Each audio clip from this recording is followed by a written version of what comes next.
खंडहर से डरावनी हंसी गूंज रही थी। दोनों सहम गईं। कहीं ये जिन्न तो नहीं? चलो अंदर चलकर देखते हैं। रीमा और सीमा धीरे धीरे डरते डरते खंडहर के अंदर पहुंची। टूटी दीवारें, मकड़ी के जाले और हवा की सिसकियां पूरे माहौल को डरावना बना रही थीं। सीमा, मुझे डर लग रहा है, चल वापस चलते हैं। नहीं रीमा, अब पीछे हटना नहीं है, हमें सच्चाई जाननी होगी। पर अगर सच जानकर ही मर गए तो? और अगर ये जिन्न हमारे काबू में आ गया तो? सोच, हमारी चांदी चांदी हो जाएगी। इसी लालच के साथ रीमा रुक गई। तभी अचानक अंधेरे से जिन्न प्रकट हुआ। उसका कद आकाश छू रहा था, आवाज गरजती बिजली जैसी थी। ये तो सच में वही जिन्न है। ओ जिन्न, बताओ तुम यहाँ कैसी? तुम तो रांझा के घर चिराग में थे ना? जिन्न की आंखों में अजीब चमक थी। उसने गहरी आवाज में जवाब दिया, उस चिराग को किसी ने चुरा लिया।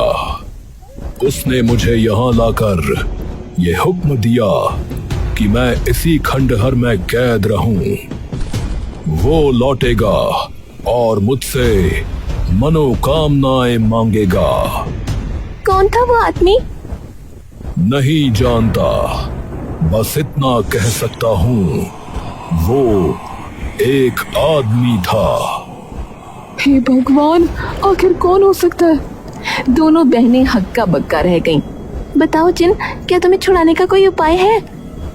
तुम्हारे लिए नहीं, मुझे केवल वही आदमी आजाद कर सकता है जिसने मुझे बांधा है। नहीं, कोई ना कोई दूसरा तरीका तो जरूर होगा। हम मदद लाएंगे, तुम्हें जरूर छुड़ाएंगे।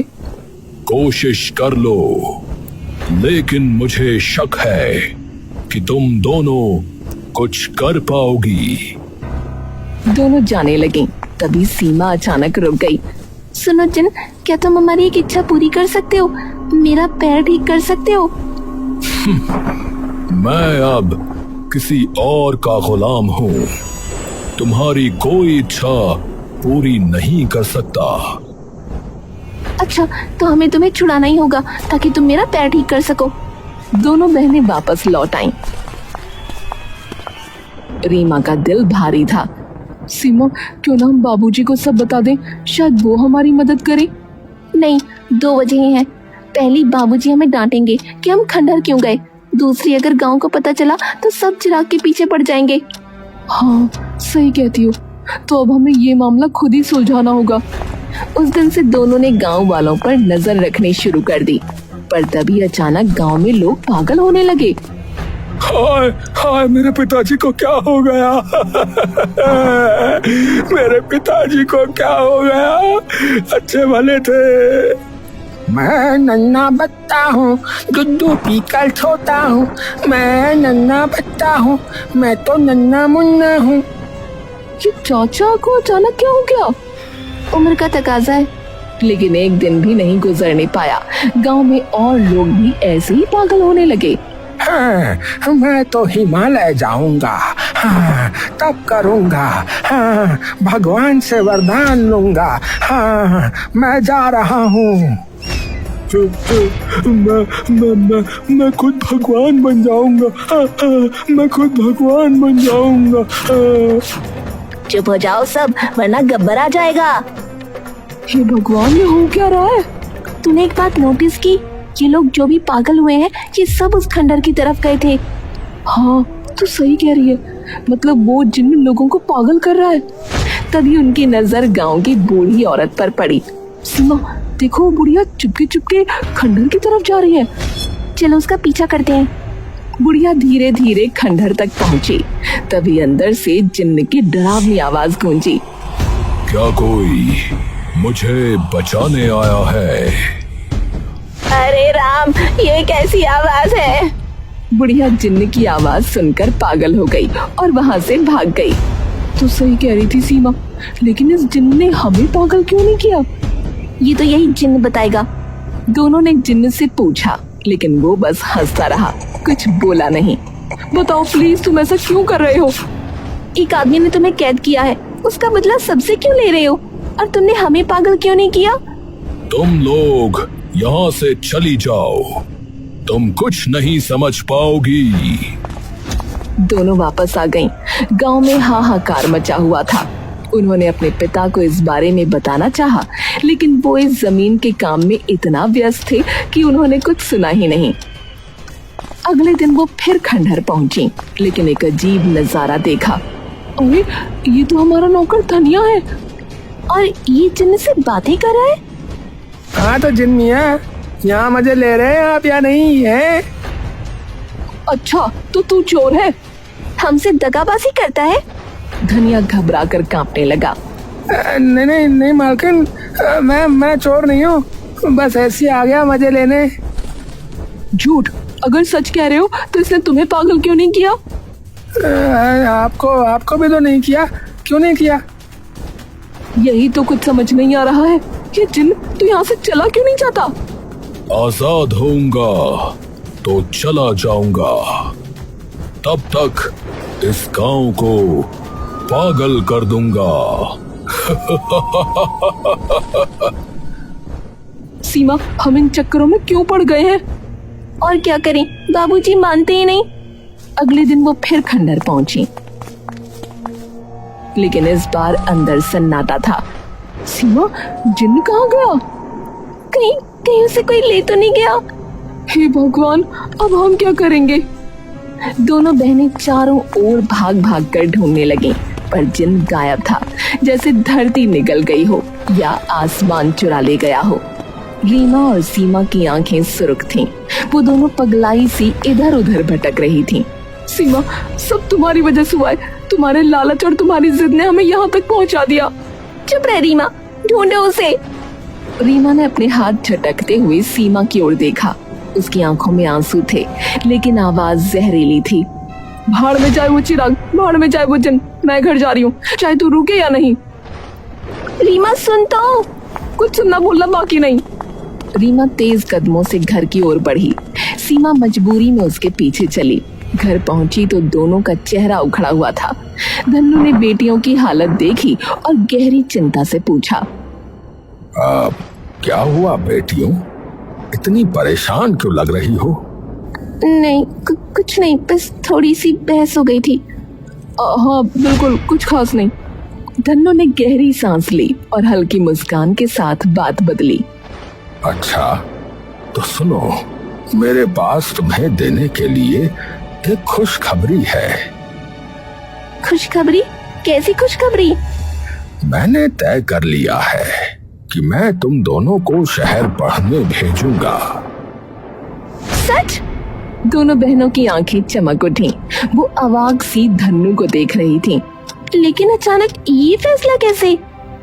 हाँ बेटियों, मैं देख रहा था तुम दोनों पिछले कुछ दिनों से बहुत परेशान हो। मैं तुम्हारी मुस्कान खोना नहीं चाहता, इसलिए तुम्हारी बात मान ली।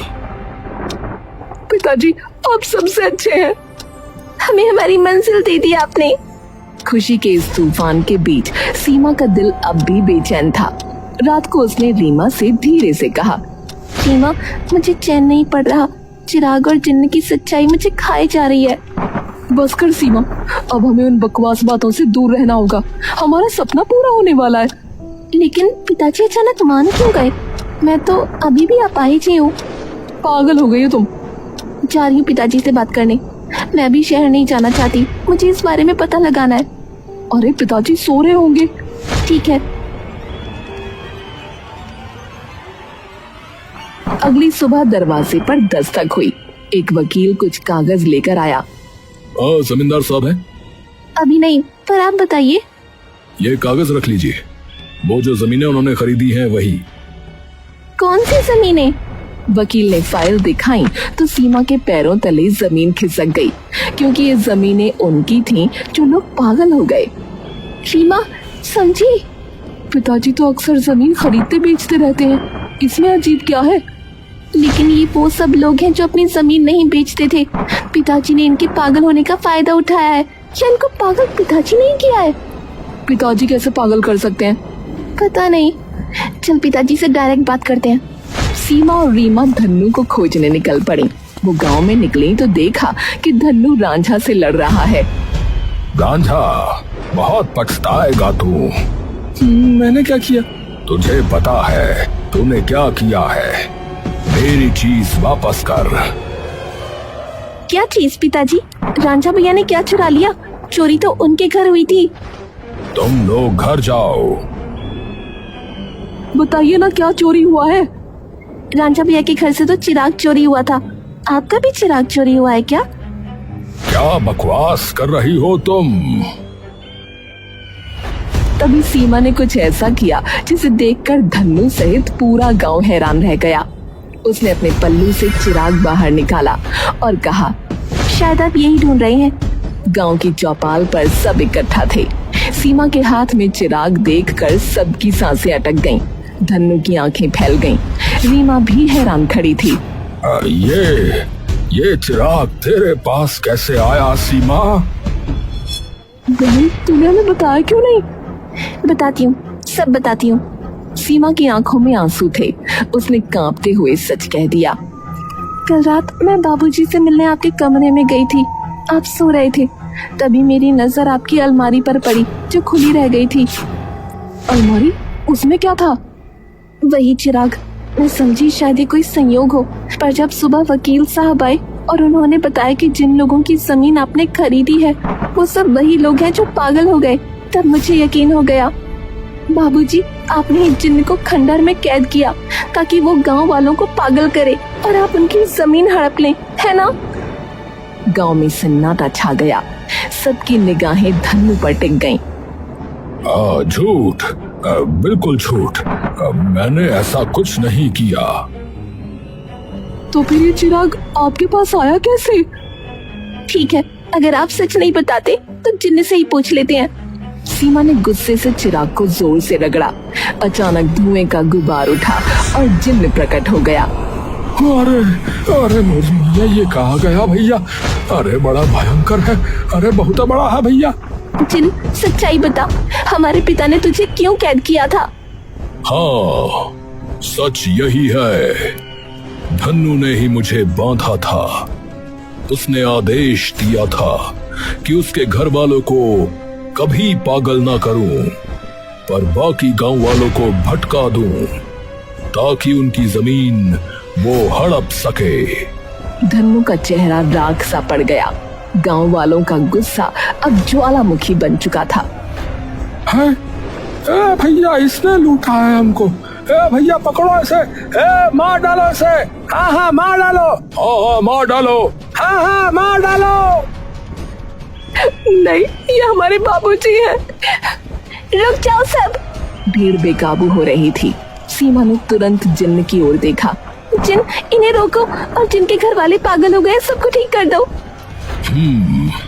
जैसा तुम चाहो। पल भर में गांव के पागल लोग सामान्य हो गए, लेकिन धन्नू की ओर सबकी नफरत वैसी ही रही।